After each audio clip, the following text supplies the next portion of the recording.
Alright, so part 2 of club golf. This week we're going to be just going quickly over what we did last week, brief summary, and then on to a new concept or thought that I think is really important that we need to talk about. So last week we talked about the grip and the fact that if you come in a wee bit closer, just that the thumbs are straight down the middle, hands are joined at the back. Watch, this mop's been used so it's a wee bit wet. And the hands really close together. Now, the softness was the key, keeping them really soft, that you don't grip tight so your wrists will hinge. And then the other thing that we did was hitting the stick, and that's good for, it's about 90% of the golf swing is this move here where we turn back and through like that and make sure we turn through. And then we did throw in the ball, which is similar, trying to catch it. So we're getting our body to move in the right way and keep it moving through the shot.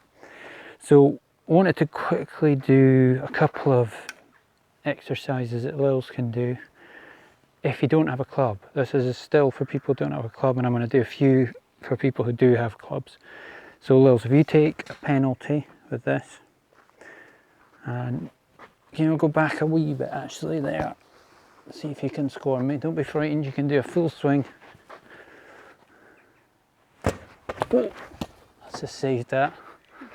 Good reactions.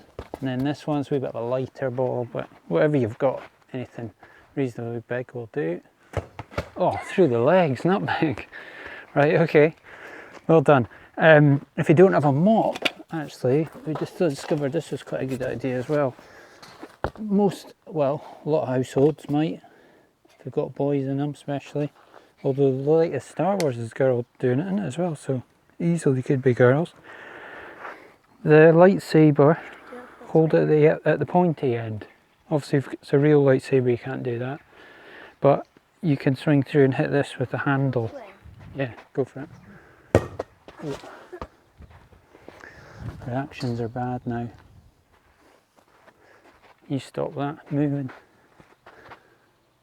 Oh, straight to the legs, didn't know much about that one. So, a decent little thing to do for keeping your body moving in the swing. But, if you've got a club, try this as well. So, we'll start with that one.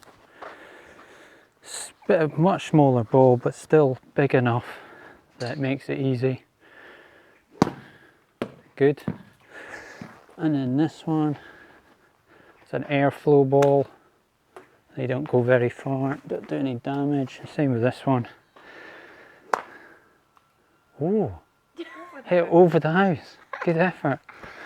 Now that's fine, but when you start using a smaller ball, if I just grab one of these. Lils has been playing for quite a bit, so she tends to be quite good with not lifting up, but that is the main thing that goes wrong. If you just stand there, Lils, a sec. So when you're using a big, hitting a football with a mop and stuff, it doesn't. If you did this in the backswing, stood up, then you would still probably hit the football. But if you do that with a golf ball, the chances are you're going to be too high up, you won't get back down, and you'll miss the ball. And it's one of the biggest things that we see going wrong with people starting a game is lifting up in the backswing. So if you come down here, I'll show you over here. And by the way, I've got a bit of found this bit of carpet. This is a good thing to use if you're not wanting to wreck your grass. Is cut a bit of old carpet out that's big enough that you can stand on, and then you can hit chips and putts or whatever off that, and it won't wreck the grass. But more about this lifting up thing, because this is one of the big things that causes frustration with golf, is people missing the ball. And the reason that happens is we don't like tipping forward like this as human beings. It's an unnatural position to be in. If you were to hold that position for a long time, you start to get a really achy back. So we want to lift up. Now, when I teach kids about how to stand to the ball, I use a thing called the robot position, because it's a good way of remembering how to get into the right position, because it's crucial that you get this right. So you've got to imagine you're made of metal, completely metal, all straight lines, and you've got 3 buttons. And the first button tips you forward, and that, and you keeps your back straight. It's metal, it's dead straight bit of metal, so it can't move. The second button is your knees just flex very slightly, not a lot, don't go like that, just a little bit from straight. And that one's lock. So this lock button is key because that keeps this angle constant as you move back, and you just swing around that and you come right back to where you started from every time. So that you would think would be quite easy to do, but it isn't when you're not used to it, because it's very, very tempting to do this as you go back because it's more comfortable. It's just you standing up. And if I try and genuinely hit a shot like that, so I will try and hit the ball, I'm not trying to miss it or anything else, but I'm going to lift up in the backswing. So I've done robot position, I've done tip forward, knees flexing, I've forgotten the lock button, I haven't done it. So, oh, I missed the ball. So I'll try one more time, tip forward, knees flexed, didn't do the lock button, up. And that hit the top of the ball there, topped it, wouldn't have gone very far. So you watch the difference. If I can get, in fact that went 41 yards on the computer. So for the next time, if I go tip forward, knees flex, lock, and keep my body in position, that has gone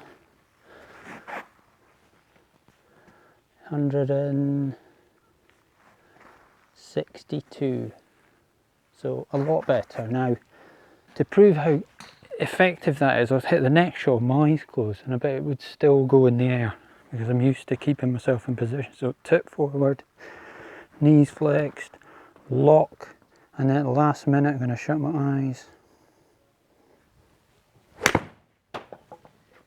Probably not gone as far. Yeah, but you can see that in the air. So 118, didn't it as far, but in the air. So it shows how important it is staying in position. Now, when you're doing practice swings on the mat and things like that, if you've got a club or a ball, well, you'll know straight away if the ball's going along the ground, chances are you're lifting up too high and you don't get back down. But if you're just doing a practice swing, even if you just brush the ground, that proves you're coming back to ground level with that little brush, and you're not too high. If you do practice swings and you get in thin air or you're too high, you're lifting up. Now, one of the things is, it's very easy for me to say don't lift up, just stay over it. You've still got to have movement, you've still got to be able to turn and then move through, not to be scared to not move in your thought of not lifting up. But one of the things that you do in the backswing which helps not lifting up is what happens with your arm. Now, when we did hitting the stick, we're up here, and if you look at my watch, right, if you come round then actually, come round here and get a little bit of the watch angle. So the watch angle's that way, right? Now this is the natural swinging action that everybody does when they move, when they hit the stick. Turn back that way, and now where's the watch facing? It's facing up to the sky. Now that something's happened on the way back for that to be there. It's rotated. So that hand has turned over, and you're not even aware you're doing that when you do this up here. But when you're tipped forward in an unnatural position like this and lifting the club up, it doesn't happen always. It does, some people do it, but it doesn't always happen. Other people have to think about it. So that watch face should still rotate there. So it's facing out that way now. If it goes back and it doesn't rotate, it just keeps pointing the way it was, then the club face at that point will be looking right at the ground, and the watch is looking at the ground instead of there. That's what you want, on line with your feet, back of the hand facing out that way, if you had a watch on, it's facing out that way, the club face is out that way, it's not looking at the ground. And you might think, well, what's the big deal with that? Why does that matter? Well, it matters because the way you're built, if you keep that looking at the ground, if I try and move that back, I get stuck about here. And the only way I can get it to go further is by lifting up my body or bending this left arm. That's another way, which is not great for hitting a good golf shot, because you didn't do that when you were hitting the stick. That's a weird thing to do, you wouldn't do that. And lifting up is effectively like trying to hit the stick and doing this on the way back, moving away from the position you were in, which you wouldn't do. So you're trying to stay tipped forward with this locked position. You need that rotation of the arm to happen, and that allows you to keep moving up without lifting, because you're effectively recreating that move. That's why that's so important, to do that and to practice that move. Do that before you hit any shots, and it takes the confusion out of what you're trying to do with your arms, because you're just tipping forward and trying to do that same motion and brush the ground. Okay, so we're trying to get Lils in to see if she can do that and get a couple in the air, and that'll do us for today. So there's your club. Just hit a shot in the net. Remember your grip. So I think she did hit that in the air. Let's have a look. Yeah. Maybe not our best shot she's ever hit, but it's 45 yards and it was in the air. Well done, Lils. So that'll do us today. As I say, it's remembering the basics of your grip, your movement that way, and now we've added in how to stand exactly. So we've got the robot position, tip forward, knees flexed, lock, and then you're trying to keep that position all the way through, and you can the telltale signs as if you're brushing the grass. Okay, thank you.